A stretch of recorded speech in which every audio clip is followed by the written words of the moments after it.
4:30, giniya na siya ni Aya palabas ng suite nila ni Jonah. Ang kaibigan na siyang katulong ni Aya sa pagbuhat ng mahabang trail ang kanyang damit. Nahihiya tuloy siya kay Jonah. Pareho lang silang bridesmaid pero nagmukhang assistant niya ang kaibigan nang wala sa oras. Kung bakit naman kasi, kailangan pa lagyan ng ganito kahabang buntot ang kanyang damit. Okay, this is it. Wait, ikabit na natin to ha? Napalingon siya rito para makita ang tinutukoy ng bakla. Pero nangunot ang kanyang noon na makitang mahabang veil pala ang ibig sabihin ni Aya. Nainis na siyang bigla. Wala kasi siyang makitang dahilan kung ba't kailangan pa magsuot siya noon, samantalang sa Jonah naman wala. Wait, bakit kailangan pa yan? Look, hindi ko na gets to ha. Bakit may ganyan pa? Bakas na ang iritasyon sa tinig niya, pero ayaw niyang tuluyang mainis dahil malapit na ang kasal. Baka kung kailan maglalakad na sila ni Jonah, saka pa siya pumangit. Ewan niya kung siya lang nakakapansin pero halatang nagulat si Aya. Waring di nito inaasahan ang reaksyon niya. I'm sorry Aya ha. Hindi ko lang kasi maintindihan kung bakit kailangan pang gawin to. Yung damit ko nilagyan ng ubod habang trail. Baka mamaya niyan, yun pa maging dahilan ng pagkakadapa ko. Ngayon naman may veil na rin ako. Baka naman kinabog ko pa bandang huli si Camille niyan. Lumapit sa kanya sa Jonah. Mahinahon siyang kinausap. Alam ko nalilito ka. Pero magtiwala ka kay Aya girl. She knows what she's doing. Hindi ba Aya? Ana Jonah na halatang suportado ang bading. Lahat kasi ng puna niya sa bakla pinangangatwiranan nito. Gusto nga sana niyang biruin to na baka si Aya na ang bagong best friend nito. Pero hindi na lang niya itinuloy. Tama. Besides, ikaw ang lalakad bagong bride. Kaya dapat lang na mukhang bride talagang datingan mo. Kung si Camila man ang inaalala mo, don't worry dahil hindi rin siya papakabog. Remember na sa ibang bansa tinahi ang gown noon? Oh, narinig mo yon. Kaya wag ka na ma-stress dyan. Ganda-ganda mo eh. Sa huli, wala rin siyang nagawa. Lalo na nang tuluyan na silang lumakad palabas ng kwartong yon. Nakasunod pa rin sa kanya ang mga videographer. Abot-abot pa rin ang kistap ng mga kamera sa kanila ni Jonah. Bagay na sa tingin na ay masyado ng over. Careful! Maarting sabi ni Aya habang naglalakad na sila papunta sa venue. Marami ng tao ron pero hindi naman niya makita dahil malayo. Nakapila ng entourage at mukhang silang dalawan lang ni Jonah ang wala bukod kay Camille. Kahit ano pang linga kasi ang gawin niya, wala siya makitang nakasuot ng bridal gown na kulay pula, gaya na sinabi ni Jonah ang damit nito. Ito ang sinasabi ko. Di naman natin alam kung saan tayo tatayo eh. Aniya habang palapit sila ng palapit sa dulo ng pila. Relax. Susunod lang naman kay John ni Jonah eh. Mauna siya sa'yo. Ani Aya at saka niladlad ang kanyang veil para matakpan ang kanyang mukha. Okay na kayo ha? Pupunta na ako sa harapan. Tumango siya kay Aya. Nang umalis to, nun siya lumingang muli sa kanyang likuran pero wala talaga siyang kasunod sa pila eh. Maging si Jonah sa harapan niya kanina ay wala, na bagay na pinagtaka niya na sobra. Ang nasa harapan niya ngayon ay isang batang babae na mukhang flower girl. Gusto niya umalis sa pila at hanapin ng kaibigan, pero tila naman may nagbulong sa kanyang wag nang gawin yon dahil magsisimula na. Napahugot na lamang siya ng malalim na hininga. Siguro nasa kotse pa si Camille at kapag lumakad ang entourage, saka pa lang ito lalabas. Baka takot to sa init, naisip pa niya. Pero palubog na halos ang araw ng mga oras na yon. Tama, baka nga ganun ang setup. Bahala na nga, basta lalakad ako, tapos. Bulong ng isang bahagi ng kanyang utak. Nang simulang tumugtog ang music at typical na wedding song, may mga sumulpot na mag-aayos ng pila niya. Siya na nasa pinakadulo ay tinulungan pang umatras ng sa tingin niya wedding coordinator. Ewan niya kung bakit pero pinaluyo siya sa karamihan. Naglalakad na mga nasa unahan niya pero siya walang magawa kundi ang manginig sa likuran nito. Pero natapos na maglakad ang lahat, di pa rin siya binibigyan ng go signal ng coordinator na po pwede na siyang sumunod. Pagkuway na palitan ng tugtog, napunta tuloy doon ang kanyang focus. Hindi lang ordinary music sa kasal ang pumapailan lang ngayon, kundi ang isang pamilyar na kanta. Actually, hindi lang basta pamilyar, kundi favorite song nila ni Armando. Kaagad nag-iba ang kanyang damdamin.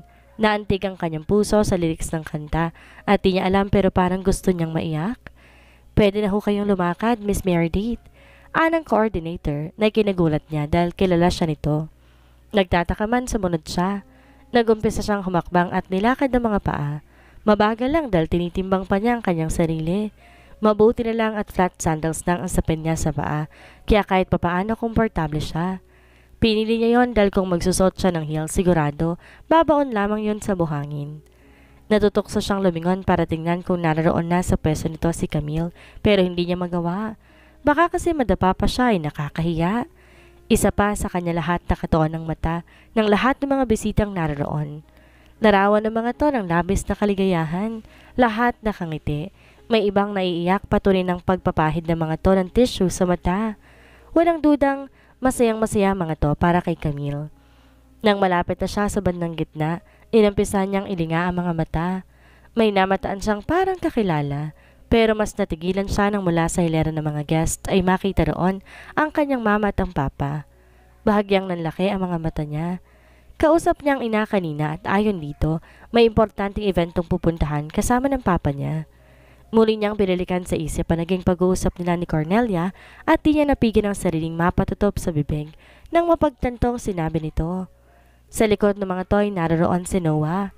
Muli niyang binalik ang mata sa gitna ng nilalakarang carpeted na sahig at para siyang nanaginip sa nakita kung sino naghihintay sa kanya roon. Naroon at nakangiti pero kapwa nagpupunas ng mata ang kanyang mommy at daddy na nakatunghay sa kanya. Naguguluhan man pero unti-unti nagiging malinaw sa kanya ang lahat.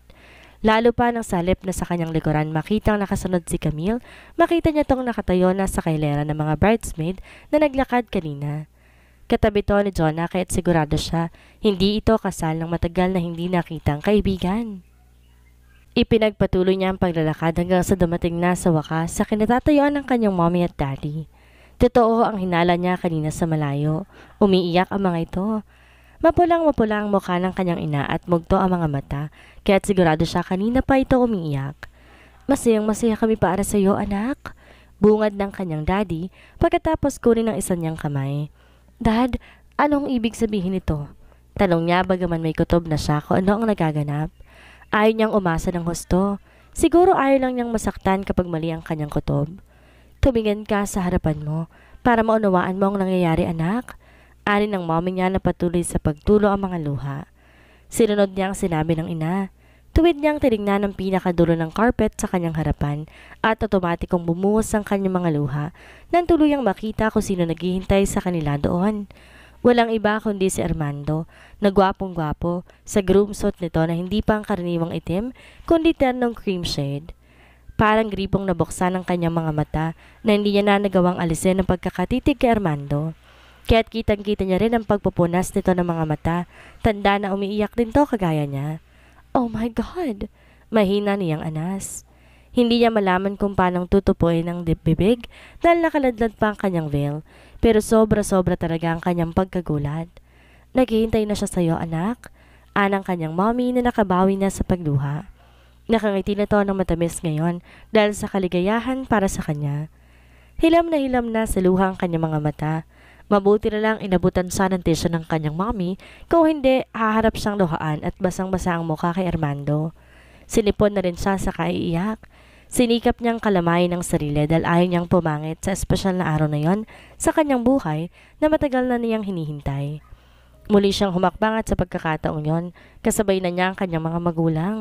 Lahat ng taong makita niya roon umiiyak lahat, maging ang mga magulang ni Armando, ang ilang malalapit nilang kaibigan, si Jack na nasa gilid ni Armando na sa tingin niya ito ba yung best man. Lahat dumuluha dahil sa labis na kaligayahan para sa kanilang dalawa. Hindi naghiwalay ang kanilang mga mata. Nang sa wakas makalapit sila sa tapat ng alkalde, magalang na kinuha nito ang kamay ng kanyang mommy at daddy, tsaka nagmano. At nang ibigay na ng kanyang daddy ang kanyang kamay kay Armando, muli tumulo ang kanyang mga luha. Di niya maipaliwanag ang sayang nararamdaman. This is the most awaited day of my life, sweetheart, and at last it is happening now. Anas nito nang tuluyang mahawakan ang kanyang kamay. Nakakainis ka, pinaiyak mo ako. Ngumiti muna to bago maling magsalita. I am so sorry. Alam kong iiyak ka pero alam ko rin naman na dahil yun sa labis sa kaligayahan. Giningan siya nito paakyat sa magsisilbing artal nila sa dakong yon at maingat na inayos ang kanyang mahabang trail sa likod. I am sorry, sweetheart. Gusto lang kitang bigyan ng memorable wedding. Malambing nitong anas. Sasagot pa sana siya pero nagsalita ng pari na magsisimula ng seremonya kaya tumahimik na lamang siya. Buong panahon ng seremonya, animo siya nakalutang sa mga ulap. Wala halos siya sa sarili dahil sa labis na kaligayahang nararamdaman. Huli na nang namalayan niyang nagdeklara na pala ang pari na pwede na siyang halikan ni Armando. Bigla tila nagising siya sa mahabang pagkakahimbing. Naramdaman na lang niyang tinataas na ni Armando ang kanyang veil para makita nito ang kanyang mukha. Matagal siya nitong tinitigan at alam niya, kung wala silang kasama roon, marami pa tong sasabihin. Kiss! Sabay-sabay na sabi ng mga taong naroon at nakasaksi sa pag-isang dibdib nila ni Armando. Tinitigan siya nito bago buong pagmamahal, dinampian ng halik ang kanyang labi na hindi niya alam kung gaano katagal bago siya nito binitawan. Palakpakan ang sumalubong sa kanila ng alkalde. Kabi-kabila ang narinig nilang pagbati ng best wishes and congratulations. Ang mukha ng mga tao kaninang umiiyak sa saya para sa kanila ay nakangiti ng lahat ng mga oras na yon. Matapos ang kasal sa tabing dagat, dumiretso ang lahat sa pinakamalaking private villa kung saan gaganapin ang resepsyon. Kung namangha siya sa ganda at ayos ng mga bulaklak sa wedding venue nila sa Dalampasigan, mas lalo na busog ang mata niya sa mga nakikita niya ngayon sa loob ng villa. Kulang na lang humalo ang paborito niyang bulaklak sa mga mamahaling pagkain naroon at nakahain para sa lahat. Muli parang gusto niyang maiyak. Hindi niya alam kung paano nagawa ni Armando ang lahat ng ito nang di man lang hiningi ang tulong niya pero kuhang-kuha nito lahat ng detaling gusto niya sa araw ng kanyang kasal. Magmula sa venue kung saan niya gustong mag-isang dibdib sila, sa tabing dagat na gusto niyang mag-I do sila ni Armando habang papalubog ang araw, hanggang sa mga paborito niyang bulaklak at ayos na mga yon sa venue at reception, kuhang-kuha lahat ng kanyang asawa. Napangiti siya sa sarili na maisip na siguradong kasabot ito sa Jonah para maging posible ang lahat ng ito. At ang kailangan naman niyang yon, kung ano-anong ginagawang alibay sa kanya para lang mapagtakpan ang planong ito ni Armando. Wala sa loob na napaluha siya na maalala ang mga maramdaming salita na sinabi nito bago siya lumabas ng suite nila kanina, na masayang-masaya di umano to para sa kanya at mahal na mahal siya, bagay na kinantig ng kanyang damdamin. Nagdadrama pala si Jonah dahil kasal niyang magaganap at di kay Camille na siyang tunay na bridesmaid lamang pala sa kasal niya. Natutuwa siya at maging ito ay napauwi ni Jonah. Wala sa loob na napatingin siya sa gawin ng kanyang best friend. Talagang mula noon ay mahal na mahal siya nito. Higit pa sa kapatid ang turing nito sa kanya, bagay na pinagpapasalamat niyang malaki sa Panginoon. Ang dami nang nagawang kabutihan sa kanya ni Jonah. Simula noon at sisiguraduhin niyang babawi siya sa kaibigan kapag ito naman ang nangailangan ng kanyang tulong. What's wrong, wife? Umiiyak ka ba? Malambing na anas ni Armando sa gitna ng pagkain nila. Nakita nitong binitawan niya mga kubyertos at nagpahid siya sa kanyang mga mata. Nilingan niya to, tipid ng ngumiti. Bagyang nakakunot ang noon nito pero hindi yun nakabawas sa taglay na kagapuhan ni Armando. Sa tingin niya, tiple ang kagapuhan nito ngayon. Batang-bata tong tingnan dahil bagay na bagay dito ang kulay ng suot nitong damit pangkasal. Lalo tong naging makisig sa paningin niya. Para sa kanya ay walang panama sa asawa niya kahit pang ibang artista. Tears of joy lang, babe. Hindi talaga ako makapaniwala na nagawa mong lahat ng to. Emosyonal niyang sabi kay Armando habang ginagala sa paligid ang mga mata. Huminto rin to sa pagkain at pinunasan ng mga luhang namuo sa kanyang mga mata gamit ang puting panyo nito na dinukot sa pulsa ng bantalong suot. Alam mo kung paano ko to nagawa? Inisip ko lang kung gaano ka magiging masaya, sweetheart. Naisip ko kasi sobrang worth it kang pasiyahin kaya't ganito yung naging plano ko. Yung priceless moments ng reaction mo, yun ang nag-motivate sa akin. Buong pagmamahal nitong sabi habang titig na titig sa kanya. Damang-daman niya ang sinseridad sa tono ni Armando ng mga sandaling iyon. Sobrang thank you, babe. Sobrang napasaya mo talaga ako. Ang galing-galing yung lahat, lalo na sa Jonah. Kahit konti, hindi ako nagduda sa bruha. Naalala niya ang mga bagay na sinabi sa kanya ng kaibigan at di niya napigil ang sariling mapangiti. Pwede na tong pumasok na artista dahil sa husay nitong umarte eh. Pati si Camille na nanahimik sa ibang bansa, nagawa nitong pauwiin para sa kasal niya at sinabi pa nitong kasal ng balikbayan nilang kaibigan. Nagustuhan mo ba talaga, sweetheart? I mean, hindi ka nabigyan ng chance pumili ng mismong gusto mo like flowers, cake. Pinigil niyang hintuturo ang labi nito para mapigilan to sa iba pang sasabihin. Shh! Ano bang di ko nagugustuhan? Lahat nga ng gusto ko, kuhang-kuha mo. Kaya nga isa pang saya-saya ko, baby. Binigay mong lahat ng gusto ko pero sobrang coolest talaga ako dito. Masayang ginala ulit niya ang paningin sa kabuuan ng loob ng villa. Kagaya kanina sa tabing dagat, larawan pa rin ang kasiyahan ng mga taong naroon para sa kanilang dalawa. Malaka na kanyang nahuhuling nakatitig sa kanya, ang mama at papa niya. Ganoon din ang kanyang mommy at daddy at ang mga magulang ni Armando. Si Jonah sa tabi ni Jack pasulyap-sulyap din sa gawin nila, habang si Noah ay mukhang nabihag din ang puso ng kaibigan niyang si Camille. Mula kasi pagkatapos ng kasal sa tabing dagat, hindi na ito hiniwalayan ng kanyang kapatid. Thank you, sweetheart, at nagustuhan mo.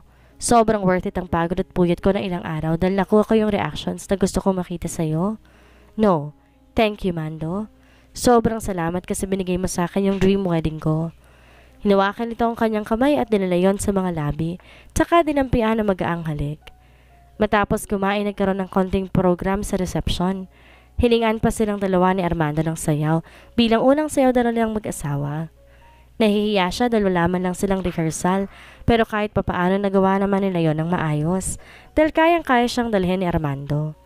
Biglang nawala ang kanyang hiya at maganang sumabay sa indak ng katawan nito.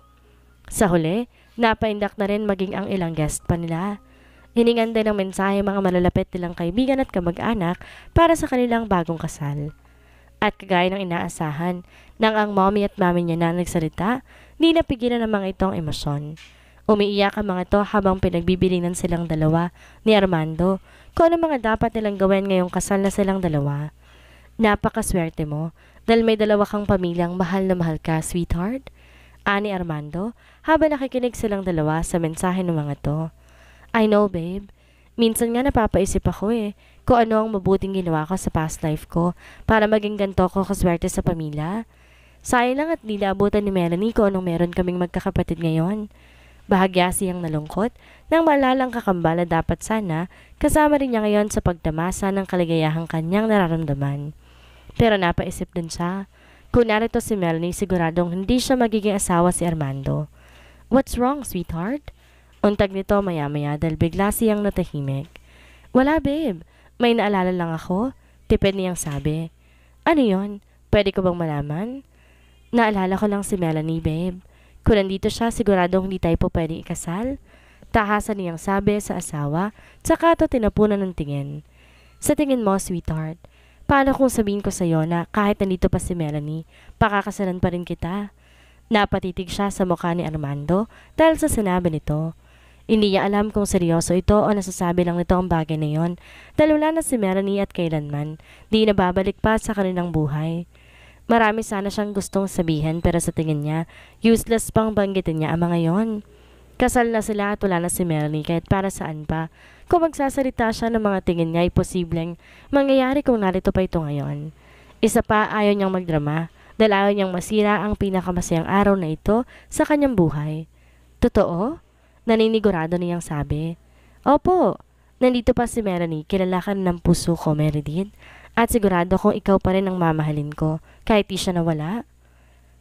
11:00 na ng gabi nang pumasok sila sa private villa na ayon kay Armando ay siya magiging salid nila habang narito sila sa balisin. Maganda at maluwag ang kwarto kaya't sigurado siya, ginto ang bayo doon sa loob na isang araw. Pagpasok, nagulat pa siya dahil may mga nakalatag na ring pamalit niyang damit sa malawang na kama. Mauna ka na sa shower, sweetheart. Mamaya na lang ako pagkatapos mo. Sige, babe. Pumasok siya sa banyo, suot pa rin ang damit na pinalit niya kanina sa kanyang wedding gown. Doon na niya yon hinubad. Nag-shower siya. Napangiti siya dahil gusto niyang amoy ng mga sabon at shower gel na dinatnan niya sa loob ng banyo. Nang lumabas siya, suot na niya ang bathrobe na dinatnan na rin niya sa loob ng maluwag na banyo kanina. Si Armando sa gilid ng kama, nakahubad na ng damit. Tanging boxer shorts lang suot nitong naging dahilan ng pananuyo ng kanyang lalamunan. Kahit kasi ilang beses niyang nakita ang matigas na bagay na nakatago sa loob ng maliit na saplot na yon, naroon pa rin ang kakaibang damdaming lumulukob sa kanya sa tuwing mamamalas ang kaumbukan ni Armando. Ikaw na, babe. Mahina niyang sabi na iniiwas na ang tingin nito.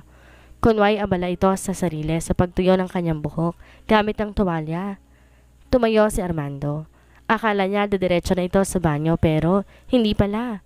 Lumikod to sa may gawing likuran niya at kinuha sa kanyang tuwalya tsaka nito tinuloy ang ginagawa niyang pagtuyo sa sariling buhok. From now on, palagi ko na itong gagawin. Mas marami na akong time na masikaso ka, sweetheart. Anitong umantig sa kanyang damdamin. Hindi pa may ramdam na niya na magiging isang mabuting asawang alkalde. Napangiti siya. Mula sa salaming nasa kanilang harapan, tinitigan niya ang refleksyon ni Armando. Maraming salamat, babe. Hindi ko alam kung ano ang ginawa ko para ibigay ka sa buhay ko pero napakaswerte ko sa'yo. Wala na ako iba pang mahihiling. Sobrang thankful ako na nakilala kita. Kung di ka dumating sa buhay ko, hindi ko alam kung ano na ako ngayon.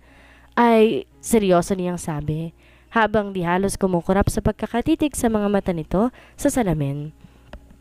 Totoo kasi lahat ng yon at gusto niyang maramdaman yon ni Armando na nagpapasalamat siya at binigyan siya nito ng pagkakataon na makapasok sa buhay nito kahit pa nga ba niloko niya to nung umpisa. Tinigil ito ang ginagawang pagpupunas sa basa niyang buhok. Inihagis ang tuwala sa couch na naroon, pinulupot ang mga braso sa kanyang bewang. Ako ang dapat magpasalamat sa iyo. Hindi mo lang siguro napapansin pero napakarami mo nang nagawa para sa akin, sweetheart. Baka kung di ka dumating, miserable pa rin siguro ako hanggang ngayon. Sabi nito pero di doon nabaling ang atensyon niya, kung di sa kanyang leeg na kinakagat-kagat ngayon ng kanyang asawa. Gabi na pero pareho silang didalawin ng antok ni Armando. Tuwing bubuksan niya ang mga mata, mahuhuli niyang nakatitig to sa kanya at ganoon din naman siya. Sa huli, magkakatawanan lamang sila at mas lalo pang mawawala ang mga antok. Ewan niya kung bakit pero siguro dahil sa labis niyang kaligayahan kaya hindi siya agad makatulog. Sa bahay naman nila hindi siya sanay magpuyat. Bakit pa hindi pa tayo matulog, babe? Nagawa niyang itanong kahit pa siya sa sarili niya. Ayaw din naman talagang matulog. Nakakapagod na maghapon para sa kanilang dalawa pero dala marahil ng sobra-sobrang kasiyahan hindi niya magawang antukin. Hindi pa rin ganap na nagsisingkin sa kanyang isip na siya ngayon asawa na ni Armando. Ina ng bayan ng San Miguel at isa ng ganap na Del Rio. OA man sabihin pero minsan pinangarap niya talagang maging asawa nito. Bagay na hindi niya akalaing mangyayari talaga at may kakasal silang dalawa. Minsan nga napapaisip siya, parang gusto niyang pasalamatan ng kakambal dahil pinangpanggap siya nitong Melanie noon. Tuloy natagpuan niya ang kakalahati ng bubuo sa kanyang buhay sa hinaharap, si Armando. Hindi niya naranasang magmahal ng iba. Kaya pala hindi niya nagawang tumanggap noon kahit isa sa mga manliligaw niya. Yon ay dahil dito pala siya nakalaan. Komplikado man ang sitwasyon nung una, gumawa pa rin ng paraan ng tadhana para magkatuluyan silang dalawa ni Armando. As if naman gusto mo nang matulog, sweetheart. Come on, hindi ko nakikitang inaantok ka na. Anito kaya napangiti siya. Masasabi talaga niyang kilalang kilala na siya ni Armando. Minsan maging ang isip niya kaya na nitong basahin. Hindi pa nga, babe. Pag-amin niya sa asawa. Ikaw din naman wala pang bakas ng antok ka. Ganting sabi niya naman dito. Good. Kung ganon, tara. Tumayuto't maingat siyang ibilangan sa kama. Bakit ba?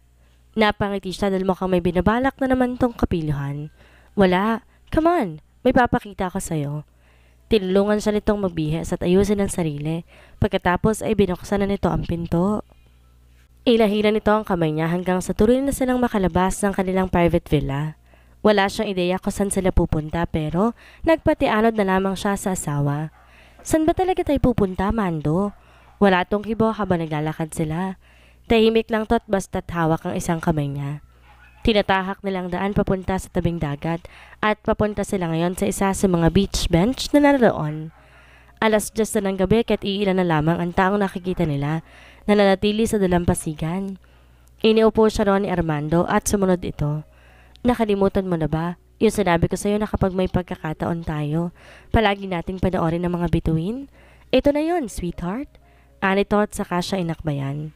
Wala naman sa loob na napatingin siya sa langit at doon nga lang niya napansing tad-tad halos ng bituin ang kalangitan. Maliwalas ang gabi at walang makakapal na ulap, kaya't kitang-kita nilang lahat ng bituing nakadikit sa langit ng gabing iyon. Parang inadya talaga ng panahon ipakita yan sa kanilang dalawa ni Armando. Nakakatawa dahil sa mismong gabi pa ng kasal nila. Ang ganda-ganda, Mando. Buong puso niyang bulalas habang nakatingala. Bukal sa puso niyang sinabi dahil bata pa lamang, mahilig niya ng panoorin ng mga bituin, buhat sa bintana ng kwarto niya sa bahay nila noon. Nare-relax ang pakiramdam niya kapag pinapanood niya ang mga to, kagaya ngayon. Pero mas maganda ka pa rin, sweetheart. Anas nito sa punong tenga niya. Tiningnan nito at noon lamang niya napansing malapit na malapit pa lang mukha nito sa mukha niya. at titig na titig to sa kanya ng mga sandaling iyon. Ikaw ang pinakamagandang tanawin para sa mga mata ko na kahit kailan hindi ko pagsasawaang tignan. Parang hinaplos ang puso niya dahil doon. Sino ang mag-aakala na magiging ganito kaklingi sa kanya ang isang Armando Del Rio na noon halos pangilagan siya ng husto. Inalis niya ang tingin dito at isinantig ang sariling katawan sa dibdib ng asawa. Niyakap naman ito ang dalawang braso sa may bewang niya. Hindi pa rin ako makapaniwala na kasal na tayo ngayon, Mando. Ang dami nating pinagdaanan. Ang daming nangyaring nagdulot ng sakit sa atin pareho. May time pa na inakala ko talagang tapos na tayo, na hindi tayong para sa isa't isa. Pero eto na tayo ngayon at mag-asawa na. Parang gusto niyang maluha na maalala niya lahat ng pinagdaanan nilang dalawa. Pero mas nanaig sa kanya ang saya dahil sila ngayon ni Armando, iisa na. Hindi na sila magkakahiwalay pa kahit ang daming sumubok noon na paghiwalayan silang dalawa. Umpisan mo nang maniwala dahil mas marami pa tayong gagawing memories na magkasama. Sweetheart, I promise na mas magiging masaya tayo. Mas magiging buo tayo ngayon dahil iisa na tayo. Bubuo tayo ng pamilya. Gagawa tayo ng 6 na anak at magta-travel tayo kasama sila. Kay sarap isipin ang mga lumalabas sa bibig ni Armando. Kaya napangiti siya. Pero nagulat din siya dahil sa dami ng anak na gusto nitong magkaroon sila. Hindi niya masabi kung seryoso ba ito o nagbibiro lamang. Okay na sana pero ang dami ng gusto maging anak. Babe, hindi ko alam kung kaya kong ilabas ang 6 na gusto mo. Aniya sa asawa habang natatawa. Nung maliit siya, pinangarap niya ang malaking pamilya dahil nga hindi sila close ng kakambal niyang si Melanie. Nasabik siya sa kalaro to the point na sinabi pa niya sa sarili na kapag siya nag-asawa pagdating ng panahon, maraming anak ang gusto niyang magkaroon para hindi nakababad ang kanyang anak sa kapitbahay kagaya niya noon. Naalala niya halos ayaw niya nang umuwi kapag nakakita siya ng kalaro at yon ang ayaw niyang maranasan ng kanyang magiging anak. Pero ang magluwal ng 6 na sanggol, alam niyang mahirap. Di birong magpalaki ng ganon karaming anak. Biro lang, sweetheart. 3 or 4 okay na sa akin. Ang importante lang hindi solong anak. Ang lungkot kaya ng walang kapatid. Anitong bahagyang lumungkot ang tinig. Solong anak si Armando kahit naiintindihan niya to. May kapatid man siya kaya siyang naturingan noon. Parang wala din naman dahil hindi nga halos nila naranasan na maglaro ni Melanie na magkasama. Okay. Good ako sa 3, babe. Anya, nakinangiti nito. Matagal din ang nilagay nila sa dalampasigan. Magkayakap na nakatanaw lang sila sa langit habang nagkukwentuhan ng mga bagay-bagay at mga plano nila ngayong mag-asawa na silang dalawa. Hating gabi na nang ipinasya nilang umalis ni Armando at bumalik sa private villa. Pagdating sa kwarto nilang mag-asawa, dinalaw kagad siya ng antok at nakatulog siya kaagad habang nakayakap sa kanya na mahigpit si Armando. 1 linggong tinagal nila sa balisin. Gaya ng unang arrangement nila noong akala nila ikasal ng kaibigan si Camille ang ipinunta nila doon. 3 araw matapos ang kasal nila, umuwi na ang kanilang magulang. Si Jonah at Jack sumunod na rin dahil kailangan nang pumasok si Jack. Naiwan si Camille at Noah na mukhang nahulog na ang loob sa isa't isa dahil halos ayaw nang maghiwalay. Palagi magkasama mga to at mukhang magkakasundo talaga dahil panay halakak ang naririnig nila ni Armando sa mga to pag magkasama. Lahat halos sila napuna rin na magkamukha ang dalawa. Bagay na bagay mga to, sabi nga ng Mama Cornella niya. Camille, ang tagal mo sa States pero dito mo lang pala makikita ang Mr. Right ng buhay mo? Aniya sa kaibigan na nalalaman na niya kung paano nakauwi. Sa ibang bansa pa lang kinuntsaba na to ni Jonah na umuwi ng bansa dahil nga sa kanyang surprise wedding. Talagang di raw tumigil ang kanyang best friend hanggat di nakakausap si Camille. Oo nga, Mayor Deed. Kaya pala wala akong sinagot doon kahit isa. Nandito pala sa Pilipinas ang lalaking para sa akin. Kwelang sagot ni Camille na mula noon may pagkakalog na rin kagaya ni Jonah. Si Noah sa tabi nito'y halatang kinilig kaya nakakita siya ng pagkakataong tuksohin to. Uy, kinilig yung kuya ko. Aniya rito rin ang mga sandaling iyon, mapulang-mapula ang 2 pisngi. Ang ibig bang sabihin niyan sinasagot mo na si Noah, Camille? Aniya rin ni Armando. Kasalukuyan silang kumakain ng lunch sa fine dining ng hotel doon. Napagkasundoan na mag-asawang paaminin ng dalawa kung ano ng estado ng ligawan ng mga to. Hindi pa, Mando. We are getting to know each other pa. Pero ang importante naman nag-enjoy kami sa company ng isa't isa. Nakangiting sabi ni Camille, tsaka makahulugang tinignan si Noah. Tama naman yon guys. Basta mag-enjoy lang kayo. Mas okay na makilala niyo munang isa't isa dahil hindi naman kayo nagmamadali, hindi ba? Ani rito ni Armando. Wala ka namang magiging problema dito sa pagiging poging brother ko, Camille. Super bait yan. Saad niya at saka kinindatan ng kapatid. Paano ba yan, Noah? Dala-dawal yata naglalakad sa akin na. Mukhang mapapabilis ang pagsagot ko sa iyo Kitang-kita niya ng pamulahan muli ang mukha ng binata. Nakakakita tuloy siyang muli ng pagkakataong tuksohin ito. You're blushing, brother. Sagad ang ngiti niyang sabi habang magkasabay na tinataas ang dalawang kilay. Nagkatawanan silang lahat. Sa tingin niya matindi talaga ang tama nito sa kanyang kaibigan. Pag-alis nila ng Balisin sa San Miguel na sila kagad dumiretso. Doon sila titira gaya na napagkasundo nila ni Armando.